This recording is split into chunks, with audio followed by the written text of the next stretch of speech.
Assalamualaikum warahmatullahi wabarakatuh. Perkenalkan nama saya Anis Trikurnia dengan NPM 240410100008 dari kelas Governance Digital H041. Baik, di sini saya akan menjelaskan atau mempresentasikan mengenai analisis implementasi e-government pada aplikasi KAI Akses. Baik, langsung saja. Yang pertama di sini terdapat slide latar belakang.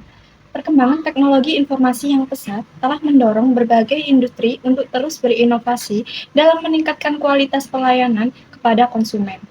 Di sini termasuk pada sektor transportasi. Menanggapi perkembangan inovasi digital, PT Kereta Api Indonesia atau PT KAI menghadirkan inovasi digital berupa aplikasi Akses by KAI, yang dimana ini pertama kali diluncurkan pada tahun 2014 dan kemudian mengalami pembaharuan nama dan desain pada awal Agustus tahun 2023. Aplikasi ini tuh dikembangkan sebagai platform utama untuk mempermudah masyarakat dalam mengakses layanan perkereta apian. Melalui aplikasi Akses by KAI ini, pengguna dapat melakukan berbagai aktivitas secara terintegrasi, seperti pemesanan tiket, pengecekan jadwal perjalanan, serta memperoleh layanan tambahan berupa informasi stasiun dan kereta yang digunakan. Slide selanjutnya yaitu terdapat fungsi dari aplikasi KAI Akses. Yang pertama itu ada pemesanan tiket kereta api secara online. Di sini memungkinkan pengguna untuk membeli tiket kapan saja, di mana saja, tanpa harus datang ke stasiun. Yang kedua itu ada informasi jadwal keberangkatan dan stasiun perjalanan. Di sini itu memberikan data secara real time tentang waktu keberangkatan dan kondisi perjalanan agar penumpang itu lebih merencanakan perjalanannya itu lebih tepat. Yang ketiga itu ada pembatalan dan perubahan tiket secara online. Di sini itu memudahkan pengguna untuk melakukan perubahan jadwal atau membatalkan tiket tanpa harus antri di loket. Yang keempat itu ada notifikasi dan update layanan. Di sini memberikan peringatan dan informasi terbaru mengenai tiket, jadwal, atau gangguan perjalanan secara cepat. Lalu selanjutnya nomor 5 itu ada integrasi dengan layanan lain dalam jaringan KAI. Di sini itu membantu menghubungkan berbagai layanan KAI seperti pembayaran digital dan transportasi lanjutan untuk pengalaman yang lebih lanjut. Yang keenam itu yang terakhir ada meningkatkan efisiensi layanan mandiri bagi pengguna. Di sini membantu untuk mengurangi ketergantungan pada staf atau loket sehingga pengguna bisa mengatur perjalanannya itu secara mandiri. Slide selanjutnya itu ada tujuan dari aplikasi KAI. Yang pertama, mempermudah akses layanan transportasi digital bagi masyarakat. Di sini membuat layanan itu kereta api lebih mudah dijangkau melalui perangkat digital. Yang kedua, ada mengurangi ketergantungan pelanggan pada loket fisik. Di sini tuh membantu meminimalkan antrian dan berinteraksi langsung sehingga lebih cepat dan efisien. Dan yang ketiga itu meningkatkan efisiensi operasional PT KAI. Di sini mengurangi beban staf dan proses manual sehingga operasional itu lebih hemat biaya.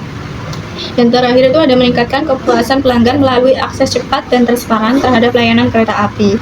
Baik, selanjutnya ada analisis dari segi penerapan di lapangan. Itu ada 4 indikator, yaitu diantaranya ada kemudahan, kendala, keamanan data, dan aksesibilitas layanan. Yang pertama ada kemudahan. Pengguna aplikasi KAI Akses memberikan kemudahan yang signifikan bagi penumpang karena seluruh proses perjalanannya itu dapat diakses melalui satu platform yang terintegrasi.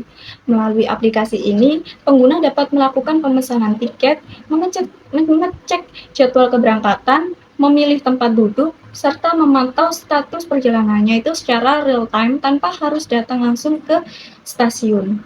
Dari sisi pembayarannya, KAI Akses itu mendukung berbagai metode transaksi digital. Selain itu, aplikasi ini tuh juga menyediakan pengelolaan tiket elektronik atau e-tiket, informasi stasiun dan kereta, serta promosi terbaru yang mendukung pengalaman perjalanan itu lebih efisien dan nyaman bagi pengguna. Untuk slide selanjutnya itu terdapat kendala. Meskipun aplikasi Akses by KAI ini telah memberikan kemudahan bagi masyarakat dalam mengakses layanan transportasi kereta api, namun nyatanya dalam implementasinya itu masih menghadapi beberapa kendala atau tantangan seperti rendahnya literasi digital masyarakat, gangguan sistem saat lonjakan pengguna, ini terutama pada masa liburan, atau hari-hari besar, atau periode pemesanan yang lebih tinggi, serta Gangguan selanjutnya itu ada keterbatasan fitur pada layanan kereta lokal yang belum seoptimal rute jarak jauh. Selain itu tuh aplikasi ini tuh sering ngebug dan koneksi internet yang tidak stabil di beberapa wilayah juga mempengaruhi kenyamanan pengguna. Untuk slide selanjutnya itu terdapat keamanan data. Keamanan data pada aplikasi akses by KAI ini itu pada dasarnya sudah diatur dan dijalankan sesuai dengan kebijakan perlindungan data pribadi yang mengacu pada Undang-Undang Nomor 27 Tahun 2022 tentang Perlindungan Data Pribadi serta Peraturan Turunan Kementerian Komunikasi dan Informatika atau Kominfo terkait keamanan sistem elektronik. Dalam praktiknya atau implementasinya, PT KAI ini menerapkan sistem enkripsi data pengguna, autentikasi akun melalui nomor ponsel dan email, serta bekerja sama dengan penyedia pembayaran digital resmi seperti Link Aja dan Bank Nasional untuk menjamin keamanan transaksi itu lebih aman. Lalu, namun mekanisme perlindungan data di KAI Akses ini masih bersifat internal dan belum sepenuhnya transparan. Untuk slide selanjutnya itu ada aksesibilitas layanan. Aplikasi Akses by KAI telah meningkatkan aksesibilitas layanan transportasi publik di Indonesia dengan memungkinkan masyarakat melakukan pemesanan tiket, pengecekan jadwal, hingga pembatalan secara mandiri kapanpun dan dimanapun. Layanan digital ini memperluas jangkauan PT KAI ke berbagai lapisan masyarakat tanpa batasan lokasi, sehingga pengguna tidak lagi bergantung pada loket di stasiun. Namun dalam implementasinya masih terdapat tantangan yang mempengaruhi tingkat aksesibilitas, seperti keterbatasan jaringan internet di beberapa daerah, khususnya daerah yang terpencil dan pinggiran, dan perbedaan kemampuan penggunaan dalam mengoperasikan aplikasi digital, khususnya itu di kalangan masyarakat yang belum terbiasa dengan teknologi. Untuk slide selanjutnya itu terdapat analisis berdasarkan prinsip e-government. Di sini itu terdapat ada 4 prinsip. Yang pertama itu diantaranya transparansi, partisipasi, akuntabilitas, serta integrasi layanan. Untuk slide pertama itu ada transparansi. Prinsip transparansi dalam penerapan akses by KAI ini tercermin melalui penyediaan informasi layanan yang jelas, terbuka, dan mudah diakses oleh publik. Aplikasi ini tuh menampilkan detail jadwal perjalanan, harga tiket, status ketersediaan kursi, hingga kebijakan refund secara real time, sehingga pengguna dapat membuat keputusan berdasarkan informasi yang akurat. Untuk slide selanjutnya itu terdapat prinsip partisipasi. Prinsip partisipasi terlihat dari upaya PT KAI melibatkan pengguna dalam mengembangkan dan menyempurnakan KAI Akses. Di sini pengguna dapat memberikan umpan balik dan saran melalui fitur layanan pelanggan maupun media sosial resmi dari PT KAI, yang kemudian menjadi bahan evaluasi untuk meningkatkan fitur aplikasi. Selain itu, adanya kolaborasi antar PT KAI dan berbagai penyedia layanan digital seperti platform pembayaran dan transportasi daring turut memperluas partisipasi jaringan digital secara lebih inklusif.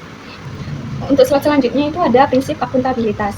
Dalam prinsip akuntabilitas ini, pengelolaan layanan KAI Akses diwujudkan melalui tanggung jawab PT KAI terhadap kualitas layanan dan kepuasan pengguna. Mekanisme pelaporan keluhan pelanggan dapat diakses langsung melalui aplikasi atau kanal resmi seperti media sosial dan call center yang memperkuat sistem pengawasan publik. Untuk slide selanjutnya itu terdapat integrasi layanan. Di sini, aplikasi Akses by KAI telah menerapkan prinsip integrasi layanan dengan menghubungkan berbagai sistem digital yang mendukung operasional transportasi nasional. Integrasi ini terlihat dari kolaborasi antar PT KAI dengan berbagai platform pembayaran digital. Aplikasi transportasi lanjutan seperti taksi, Gojek, dan Grab, serta sistem tiket terintegrasi untuk layanan KA bandara, kereta api bandara. Langkah ini tidak hanya meningkatkan efisiensi proses transaksi, tetapi juga memperkuat keterhubungan antar layanan publik berbasis digital. Untuk slide selanjutnya itu, atau slide terakhir itu ada saran perbaikan. Di sini aplikasi Akses by KAI perlu ditingkatkan sebagai bagian dari implementasi e-government di sektor transportasi. PT KAI disarankan untuk meningkatkan keamanan data dan kestabilan sistem agar layanan tetap dapat diandalkan dalam berbagai situasi, terutama pada saat terjadi lonjakan pengguna. Lalu, PT KAI juga perlu meningkatkan aksesibilitas dan kemudahan akses digital agar layanan dapat diakses oleh seluruh masyarakat Indonesia. Selain itu, memperkuat integrasi antar layanan dan transparansi dalam pengelolaan digital adalah juga langkah krusial atau langkah penting untuk mendukung pelaksanaan e-government ini yang efektif demi membangun kepercayaan masyarakat serta menciptakan sistem transportasi yang lebih modern, efisien, dan berdaya saing. Sekian, terima kasih. Wassalamualaikum warahmatullahi wabarakatuh.